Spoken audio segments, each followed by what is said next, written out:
Nicolas Maillard-Rossignol, bonjour. Bonjour. Et bienvenue sur Radio J. Avant de parler de la gauche, une réaction quand même après les dernières nouvelles d'hier, les révélations des massacres dans les kibboutz, notamment le kibboutz de Kfar Aza. L'horreur s'ajoute à l'horreur. Non,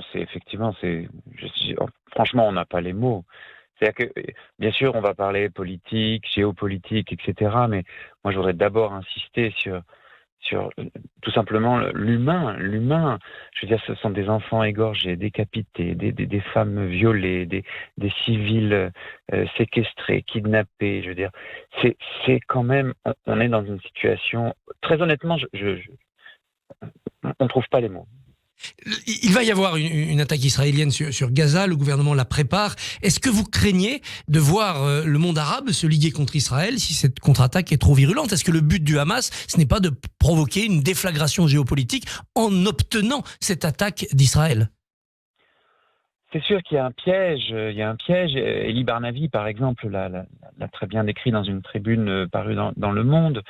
Après, le monde arabe, on voit bien, on l'a vu par exemple avec les accords d'Abraham, que le monde arabe pouvait ne pas être si homogène que cela.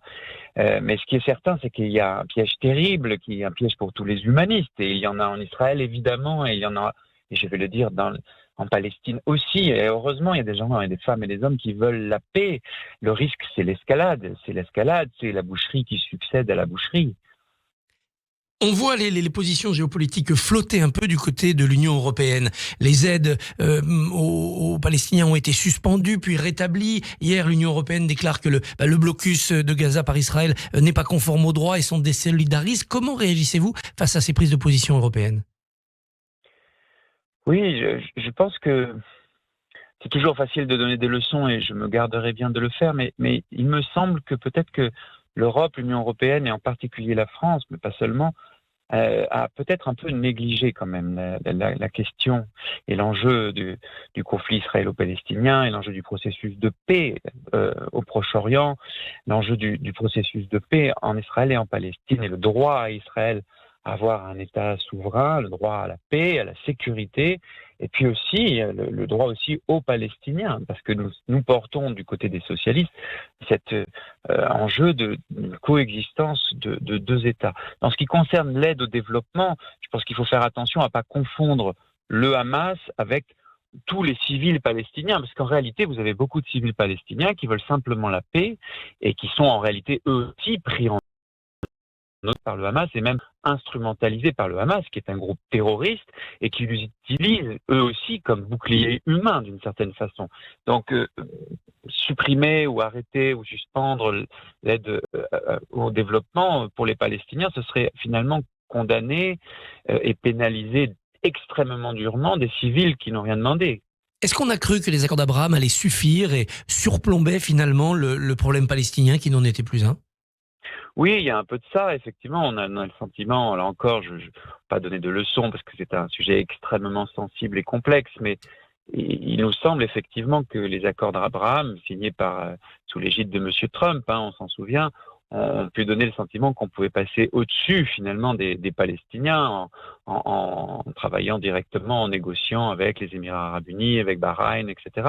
Bon, on voit bien que c'est pas le cas et qu'on peut faire l'autruche, mais en réalité, la question palestinienne, elle reste. Et il n'y a qu'une seule solution, en réalité, pour tous les humanistes dans le monde, c'est la paix et la coexistence pacifique de deux États. Alors évidemment, c'est tellement plus facile à dire qu'à faire, on le sait, mais ça ne peut pas être une raison pour faire l'autruche.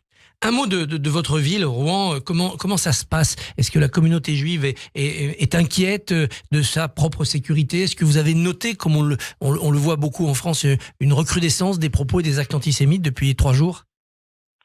D'abord, Rouen a une histoire millénaire juive. Vous savez que c'est à Rouen que se trouve le plus vieux monument juif de France, la Maison Sublime, probablement le plus vieux d'Europe d'ailleurs, 12e siècle, qui est visitable maintenant, j'en profite pour le dire quand même.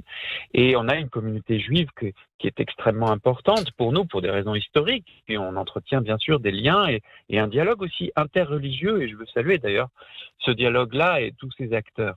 Lundi, nous avions un conseil municipal. J'ai tenu, avant le conseil municipal, à faire un rassemblement. C'est symbolique, bien sûr, mais c'était important avec les représentants de la communauté, avec tous les civils, parce qu'il est très important que dans les manifestations, il n'y ait pas que des juifs. Moi, je suis un peu gêné quand même quand je vois que parfois, dans certaines manifestations, en solidarité au peuple israélien, et quoi qu'on pense de la politique de M. Netanyahou, parfois on voit beaucoup de juifs et pas tellement d'autres représentants. Moi, je me sens solidaire totalement de tous les civils, qu'ils soient israéliens, qu'ils soient palestiniens aussi, quand ils sont victimes de cette horreur. Je pense qu'on devrait garder cette dimension humaniste entre nous.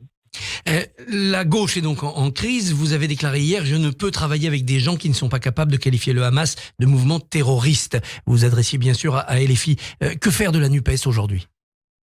Non mais franchement, je vais reprendre les mots de Fabien Roussel. La NUPES, elle est totalement obsolète et dépassée. Il y a un moment, il faut appeler un chat un chat.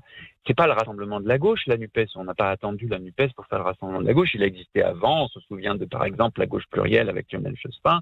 Bon, aujourd'hui, la NUPES, vous n'en avez pas au Sénat, vous n'en avez pas plus eu aux élections sénatoriales, vous n'en avez pas au Parlement européen, vous n'en aurez pas plus aux élections européennes. Le sujet n'est plus la NUPES. C'était un accord électoral qui avait ses avantages, ses inconvénients. En 2022, on est passé, et depuis longtemps, à autre chose. Non, le sujet là, c'est un point de principe. C'est pas une question d'accord électoral ou de tambouille. La politique, c'est d'abord des convictions. Et il y a des principes fondamentaux. Et moi, je dis quelque chose de très simple. Quand on n'est pas capable de nommer le terrorisme du Hamas pour ce qu'il est, et de combattre et de dénoncer le terrorisme du Hamas pour ce qu'il commet, alors on ne peut pas travailler ensemble, c'est tout. On peut avoir des sensibilités différentes sur tel ou tel point, y compris d'ailleurs sur le plan international. Moi, je suis le premier à être très critique sur la politique de M. Netanyahou. Mais là, quand on parle de terrorisme, on touche à des valeurs fondamentales. Le terrorisme est un ennemi de la République. Le terrorisme ne se justifie pas, ne se relativise pas, ne se modère pas. On le combat partout, tout le temps, sans aucune espèce d'ambiguïté. Et ce que je dis est valable pour les femmes et les hommes socialistes et devrait être valable pour toutes les femmes et les hommes de gauche et républicains. Il n'y aura pas de contre-budget commun comme ça c'était prévu le 17 octobre entre le PS et LFI. Certains disent qu'il faut retirer la vice-présidence du groupe Amitié France-Israël et du groupe contre l'antisémitisme à LFI. Vous êtes partisan de ces démarches de rupture ?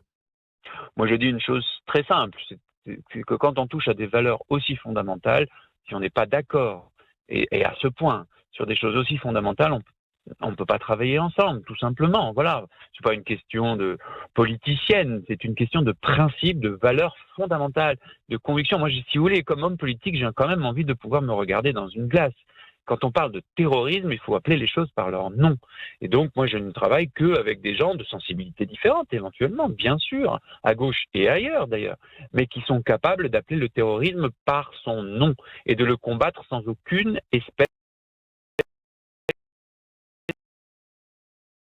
claire comme cela. Je suis désolé, mais moi, il y a des principes sur lesquels je ne transigerai jamais. C'est un problème LFI ou c'est un problème Mélenchon ? Parce qu'on entend des voix dissonantes. François Ruffin, Rodrigo Arenas ne sont pas loin de vos positions, de ce que vous venez de dire.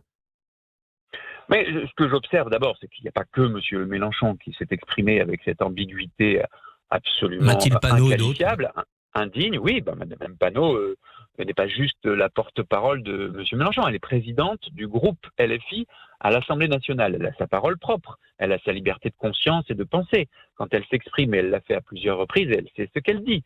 J'ai entendu ce qu'elle a dit. Eh bien, je suis désolé, c'est indigne, c'est inqualifiable. Et à un moment, il faut le dire, donc je le dis. Pour le reste, effectivement, j'ai noté qu'il pouvait y avoir des personnalités de sensibilité, y compris chez LFI, qui ne partageaient pas ces opinions. Tant mieux, tant mieux. Mais tout ce que je dis, c'est que toutes les femmes et tous les hommes de gauche, et tous les républicains au sens plus large, parce que c'est valable aussi pour d'autres sensibilités sur l'échiquier politique, devraient être clairs et sans ambiguïté sur le terrorisme. Alors quand même, juste un chiffre. Évidemment, comparaison n'est pas raison. Mais quand on regarde, on est à plus d'un millier de morts et des milliers de blessés, à proportion de la taille d'Israël, c'est comme si on avait eu plus d'une centaine de Bataclan en France. Enfin, je ne sais pas si chacun imagine et mesure ce que cela veut dire. Et je devrais aussi ajouter les centaines et bientôt des milliers malheureusement, de civils palestiniens qui meurent aussi. Je veux dire, c'est une boucherie absolue. À l'extrême gauche, on a entendu les déclarations aussi du nouveau parti anticapitaliste. Une enquête s'ouvre. Certains proposent, nous réclament une dissolution. Que faire de cette famille-là qui, elle, n'a pas de représentation au Parlement ?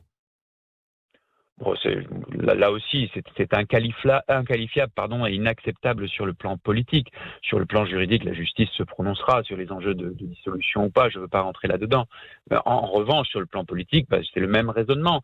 Et je le regrette vraiment pour la gauche. Je vais vous dire, je le regrette vraiment pour la gauche, parce qu'on a besoin, à gauche, d'une parole qui peut être forte, et je dirais même radicale au sens littéral du terme sur certains enjeux, je pense à l'enjeu écologique par exemple, mais qui soit clair et sincère sur ses valeurs, et qui soit pas uniquement mu par des accords d'appareil, de gagner des voix, sauver des sièges. Je suis pas un perdreau de l'année, je sais bien que c'est important dans la politique, mais la politique, ce sont avant tout des principes et des valeurs. Et je suis désolé, mais quand on parle du terrorisme, on peut pas transiger. Des manifestations pro-palestiniennes sont interdites, et ici ou là en France, ça sera le cas à Paris. Si une telle manifestation était prévue à Rouen, vous en demanderiez l'interdiction ? Tout dépendrait des conditions. Il y a un état de droit en Israël comme en France. Moi, je suis pour l'état de droit et le respect de la justice. Il y a des conditions en France et on est très attaché à la liberté d'expression dans les conditions de l'état de droit.